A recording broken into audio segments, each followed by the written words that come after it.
आज की कहानी है एक ऐसे कैदी की जो हर बार जेल से भाग निकलता है, फिर चाहे कितनी भी सिक्योरिटी क्यों ना हो। ये कहानी है जापान के सबसे खूंखार कैदी सुजुकी की, जो इस समय जापान की सबसे हाई सिक्योरिटी जेल में अपनी सजा काट रहा है।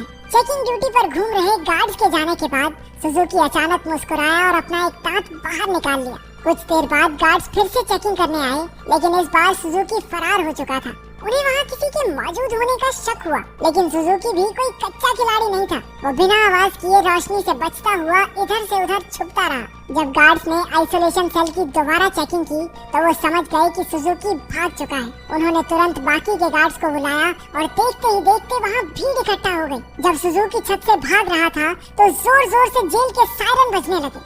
अचानक जोरदार बारिश शुरू हो गई और हमें पीछे की कहानी दिखाई जाती है। 12 साल पहले कुछ कैदियों को एक जेल में लाया गया था। उनमें से एक सुजुकी भी था जो वहाँ 10 साल की सजा काटने आया था। क्योंकि वो कभी कुछ बोलता नहीं था तो सबने मान लिया कि वो शायद गूंगा है। उसकी छाती पर माउंट फीजी का उल्टा टैटू भी था। सुजुकी उस समय भी जेल से भागने के लिए मशहूर था और अब तक 3 बार ऐसा कर चुका था। इसके बाद सुजुकी को एक छोटे से कमरे में लाया गया जहाँ सिर्फ एक रोशनदान था। उसने रोशनदान को ध्यान से देखा। उसके दिमाग में जरूर कुछ चल रहा था। बाहर गार्ड ने जेल के वार्डन मिस्टर कानीमुरा से कहा कि सुजुकी इस बार तो हरगिज नहीं भाग पाएगा, लेकिन जैसे ही उसने शीशे से देखा सुजुकी तो पहले ही गायब हो चुका था। वार्डन ने पूरे शहर को घेरने के ऑर्डर दिए ताकि सुजुकी किसी भी हालत में बच न पाए, लेकिन गार्ड्स ने तो उसे 20 ही मिनट में पकड़ लिया। पता नहीं क्यों पर सुजुकी ट्रेन की पटरी पर सीधा भागता जा रहा था। इसके बाद उसे फिर से उसी कमरे में कैद कर दिया गया, लेकिन इस बार उसके हाथों में हथकड़ियां थी। जब एक गार्ड ने अंदर झांक कर देखा तो सुजुकी मुंह पर चादर ओढ़े सो रहा था।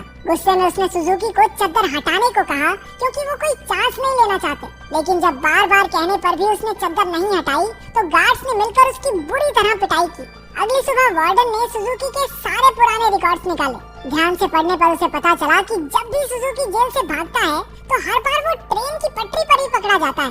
रात को वार्डन गार्ड्स के साथ चेकिंग पर निकला। वो सुजुकी के सेल में पहुंचकर हैरान रह गए क्योंकि उसने किसी तरह अपनी हथकड़ियां खोल दी थी। गुस्से में गार्ड्स ने उसे मारते हुए पूछा, कैसे खोली हथकड़ियां? हाँ, कैसे खोली हथकड़ियां? लेकिन हमेशा की तरह सुजुकी चुप रहा। एक बार फिर से उसकी जमकर धुलाई हुई। एक दिन सुजुकी एक छोटी सी तार से खेल रहा था जिसे किसी तरह छुपाकर वो जेल के अंदर ले आया था। सवाल ये उठता है कि वो इस तार को अंदर लाया कैसे? मुंह में छुपा के? ना, गू में छुपा के। इसी तार की मदद से वो अपनी हथकड़ियां खोलता था। कुछ दिन बाद वार्डन एक हफ्ते की छुट्टी पर अपने घर चला गया। अब सुजुकी के पास भागने का बहुत अच्छा मौका था। उसने अपनी तार निकाली और ताला खोलने की कोशिश की। जल्द ही वहाँ एक गार्ड चेकिंग के लिए आ गया। उसने झांक कर देखा कि सुजुकी फिर से अपना मुंह ढककर सो रहा था, लेकिन इस बार गार्ड बिना कुछ कहे चला गया। लेकिन असलियत तो ये थी कि सुजुकी अंदर था ही नहीं। वो तो छिपकली बनकर छत से चिपका बैठा था। वो जेल से भागने के लिए सही मौके के इंतजार में था। गार्ड के जाने के बाद वो धीरे धीरे ऊपर तक पहुंच गया। उसने छत की एक खोखली जगह पर मुक्का मारा और वहां से भाग निकला। जब गार्ड्स को पता चला तो उन्होंने तुरंत सायरन बजा दिया। वार्डन को भी खबर पहुंचा दी गई और वो तुरंत जेल के लिए निकल गया। अगली सुबह पुलिस वाले सुजुकी को पकड़ने का प्लान बना रहे थे। तभी वार्डन भी वहां पहुंच गया। उसने कहा कि सारे प्लान छोड़कर सिर्फ एक टीम पास की ट्रेन की पटरियों पर भेज दो। ऑफिसर्स को भी लगा, अरे बुढ़ा हो गया वार्डन, दिमाग सटिया गया इसका। अरे वो पागल थोड़ी है, हर बार सेम जगह जाएगा। लेकिन जब वार्डन ने उन्हें विश्वास दिलाया कि उसे 100% भरोसा है कि सुजुकी वहीं मिलेगा, तो उन्होंने उसकी बात पर भरोसा करके टीम भेज दी और उसकी बात सच भी निकली। सुजुकी को एक बार फिर से ट्रेन की पटरियों पर पकड़ लिया गया। जेल से निकलने में तो ये चाचा चौधरी बन जाता है, कंप्यूटर से तेज दिमाग। बाद में क्या हो जाता है इसे? क्योंकि वार्डन की सूझबूझ की वजह से सुजुकी पकड़ा गया तो उसके काम से खुश होकर उसे प्रमोट कर दिया गया। अब वो एक बड़ा ऑफिसर बन चुका था जो देश की सारी जेलों में जाकर कैदियों की हालत की चेकिंग करता था। उधर सुजुकी एक बार फिर से भाग निकला और फिर से पटरियों पर पकड़ा गया। हर साल उसे एक नई जेल में भेजा जाता जिसमें और ज्यादा टाइट सिक्योरिटी होती, लेकिन वो हर जगह से बचकर निकल जाता था। इसी वजह से मीडिया ने उसे स्टार भगोड़े का खिताब दिया और वो पूरे देश में मशहूर हो गया। 12 साल बाद उसे सेंट्रल जेल में लाया गया। यहाँ वो कड़ी सिक्योरिटी में था क्योंकि 10 गार्ड सिर्फ उसी पर निगरानी रखने के लिए खड़े थे। उसका कमरा भी पूरी तरह सीमेंट से बना था और दरवाजे पर कई ताले थे। ये वही आइसोलेशन सेल है जो हमने कहानी की शुरुआत में देखा था। गार्ड्स के जाने के बाद सुजुकी ने चारों ओर नजर दौड़ाई। वो एक बार फिर से भागने की तैयारी में था। एक गार्ड ने खाना लाकर उसके सेल में रखा, लेकिन उसके जाने से पहले ही सुजुकी ने उसे पकड़कर हथकड़ी लगा दी। गार्ड ने तुरंत सीटी बजा दी, जिससे कई और गार्ड्स वहां आ पहुंचे। उन्होंने मार मार कर उसकी बुरी हालत कर दी। होश आने पर सुजुकी ने दरवाजे से गार्ड्स को जाते देखा। उसके चेहरे से खून टपक कर लोहे की सलाखों पर गिर रहा था। अगली सुबह गार्ड्स ने उसकी हथकड़ियों पर कुछ और पेच कस दिए ताकि इस बार वो उन्हें खोल ना पाए। जाने से पहले वो एक बार फिर से उसके शरीर की थोड़ी मेंटेनेंस करके गए। इसी तरह सुजुकी के दिन बीत रहे थे। वो जानबूझकर गार्ड से पंगे लेता, वो उसे मारते और फिर वो अपना खून लोहे की सलाखों पर टपकाता। एक दिन गार्ड्स ने उसे इतना मारा कि उसका दांत टूटकर गिर गया, लेकिन सुजुकी ने उसे उठा लिया और उसे देखकर अजीब तरीके से मुस्कुराने लगा। ऐसा लग रहा था जैसे ये सब उसके प्लान का ही हिस्सा है। इसके बाद सुजुकी दीवार पर अपने दांत से कुछ बनाने लगा। कुछ हफ्तों बाद सुजुकी ने एक और गार्ड पर हमला कर दिया। इस बार उसे सबसे खतरनाक सजा दी गई। उन्होंने उसे एक लंबी जंजीर से बांधकर ऊपर लटका दिया। 1 साल बीत गया और सुजुकी अभी भी सजा काट रहा था। उसकी हालत बहुत बुरी हो चुकी थी। शरीर सड़ने लगा था और उसके घावों पर कीड़े पड़ चुके थे।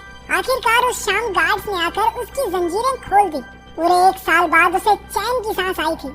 उधर पुराना वार्डन मिस्टर कानेमुरा वहाँ की जांच करने पहुँचा। उसने आइसोलेशन सेल में जाकर देखा कि सुजुकी की हालत बहुत खराब थी, लेकिन वो उसे नजरअंदाज करके वहाँ से चला गया। इसके बाद वही रात आई जहाँ से कहानी की शुरुआत हुई थी। जब बाहर बिजली कड़कने लगी तो सुजुकी ने अपने प्लान को अंजाम दिया।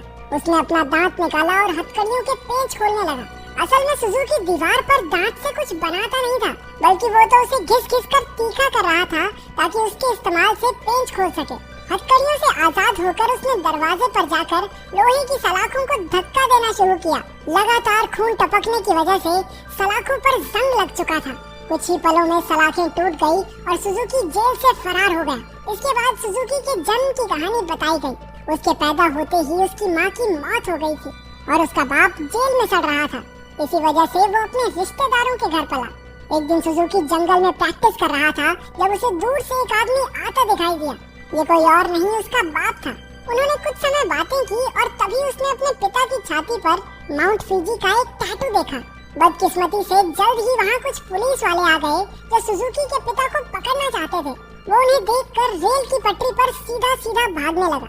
इस दिन सुजुकी ने कसम खाई कि एक न एक दिन अपने पिता से जरूर मिलेगा। वर्तमान समय में सुजुकी फरार होकर एक बार फिर से पटरियों पर दौड़ रहा था। मिस्टर कानेमुरा ने पीछे से उसे रुकने के लिए आवाज दी और हैरानी की बात ये थी कि वो रुक भी गया। कुछ ही देर में गार्ड्स की एक टीम आकर उसे पकड़कर ले गई। देश की सबसे कड़ी सिक्योरिटी की जेल भी सुजुकी को नहीं रोक पाई, इसलिए मिस्टर कानेमुरा ने उसे धरती की सबसे खतरनाक जेल प्रिजन आइल में भेजने के ऑर्डर्स दे दिए। प्रिजन आइल किसी मामूली जेल की तरह नहीं थी। वो समंदर के बीचों बीच बनी थी, जहाँ लगातार तेज बहाव रहता था। और सबसे जरूरी बात, वहाँ ट्रेन की पटरी तो बिल्कुल नहीं थी और तो और समंदर शार्क से भरा हुआ था, इसलिए वहाँ से भागकर बच निकलना एकदम नामुमकिन था। जेल के अंदर के हालात भी इतने ही खतरनाक थे। पूरी जेल में चारों ओर हजारों गार्ड्स थे और अगर कोई कैदी भागने की कोशिश करता तो उसे देखते ही गोली मार देने के ऑर्डर्स थे। जब सुजुकी वहाँ पहुँचा तो उसे तुरंत उसके सेल में बंद कर दिया गया। वो कोई कमरा नहीं बल्कि कुछ रॉड्स थी जिन्हें सुजुकी के शरीर के आसपास ऐसे जोड़ दिया गया था जिससे भागना तो दूर वो हिल-डुल भी ना सके। उधर कानेमुरा ने जेल की लाइब्रेरी में जाकर सुजुकी के बारे में जानकारी निकालनी शुरू कर दी।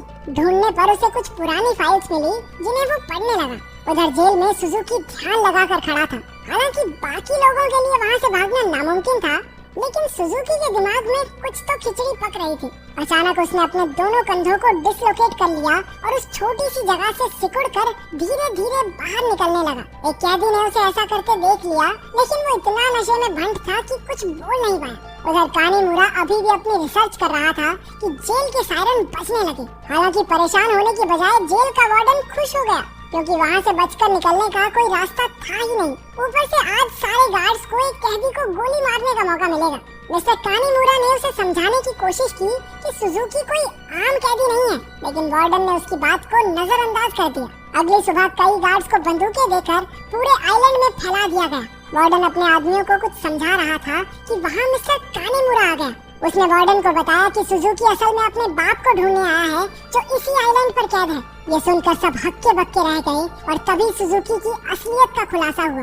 असल में अब तक जो भी हुआ वो सब सुजुकी के प्लान का एक हिस्सा था। वो बार बार जेल से भागकर जानबूझकर पकड़ा जाता था ताकि आखिरकार प्रिजन आइल तक पहुंच सके। उसका असली मकसद था अपने पिता को आजाद करवाना। आखिरकार सुजुकी अपने पिता से मिला और एक दूसरे को इतने साल बाद देखकर दोनों खूब रोए। बदकिस्मती से मिस्टर कानीमुरा वार्डन और बाकी के गार्ड्स के साथ वहीं आ रहा था, लेकिन उनके पहुंचने से पहले ही सुजुकी उस बूढ़े आदमी के साथ गायब हो गया। सुजुकी अपने पिता को आइलैंड के छोर तक ले आया। उसने पहले से ही वहाँ एक पैराग्लाइडर तैयार कर रखा था। दोनों पैराग्लाइडर पर चढ़े और दूर उड़ गए।